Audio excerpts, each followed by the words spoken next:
क्या आप लोगों ने कभी सोचा है कि जो लोग चरस का नशा करते हैं यानी कि वीड इस्तेमाल करते हैं तो इन लोगों में क्या अलामात हो सकती हैं, कौन सी कंडीशन हो सकती हैं? अगर आप लोगों ने चरस का मरीज देखा होगा, मैं मरीज ही कहूँगा क्योंकि मेंटली स्टेबल लोग तो ये इस किस्म के नशे करते नहीं। तो ये जो चरस का नशा करते हैं, अगर आप लोगों ने देखा हो तो ये मतलब एक जगह पे पड़े रहते हैं, ये कुछ काम करते नहीं है सच।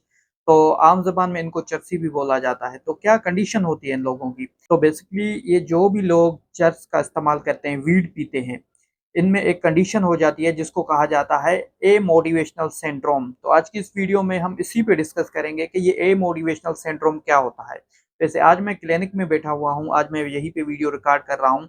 ऐसे ही पढ़ रहा था, सोचा आप लोगों के साथ शेयर कर दूँ। अब ये ए मोटिवेशनल सिंड्रोम में होता कुछ इस तरह है कि जो लोग चरस का इस्तेमाल करते हैं, चरस पीते हैं, तो एक सूटा लगाने के बाद वो ऐसे सोचते हैं कि हम कहीं पहुँच गए हैं। तो जब एक सूटा लगाने के बाद वो कहीं पहुँच जाते हैं, तो वो सोचते हैं कि हमें अब बस काम करने की कोई ज़रूरत ही नहीं, वो बस एक जगह पे बैठ के वो सुकून ले रहे होते हैं, मज़े ले रहे होते हैं।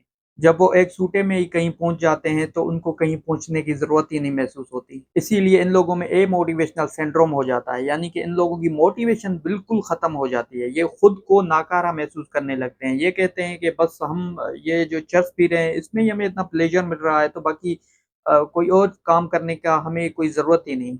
इस मोटिवेशनल सिंड्रोम का मतलब ये होता है कि किसी भी नॉर्मल इंसान में ज़िंदगी में कुछ कर गुज़रने की ख्वाहिश होती है, एक डिज़ायर होती है। लेकिन वो लोग जो ये चरस का इस्तेमाल करते हैं, इन लोगों में ये जो डिज़ायर है, इनर फीलिंग्स है, ये ख़त्म हो जाती हैं कुछ कर गुज़रने की। ये कुछ इनमें होता ही नहीं, कुछ करने की ख्वाहिश ही नहीं रहती। अक्सर ये उन लोगों में होता है जो लोग डेली बेसिस पे इस वीड का इस्तेमाल करते हैं। चरस का इस्तेमाल करने के बाद कुछ भी करने की जो ख्वाहिश है वो बिल्कुल ख़त्म हो जाती है। टेम्परेरी तौर पे तो इनको बहुत ज़्यादा खुशी महसूस होती है। इन लोगों में सेरोटोनिन लेवल पीक पे होता है। इन लोगों को बहुत ज़्यादा खुशी मिल रही होती है, प्लेजर मिल रहा होता है, डोपामिन लेवल पीक पे पहुँच जाता है। कुछ लोगों में तो साइकोसिस सिम्पटम्स भी डेवलप होना शुरू हो जाते हैं। अगर आप लोगों ने नोट किया हो तो ये सारा दिन एक ही जगह पे पड़े रहते हैं। इनको कहीं बाहर जाने का या खुद को ही मतलब नहाने-धोने का भी दिल नहीं करता।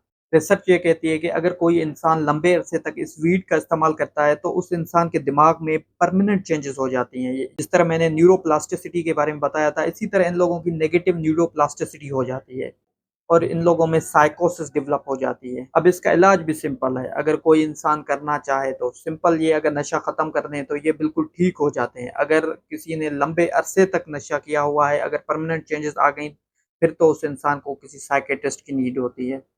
तो आज की वीडियो के लिए इतना ही, मिलते हैं नेक्स्ट वीडियो में। Doctor Babar Rahman signing off. Thank you so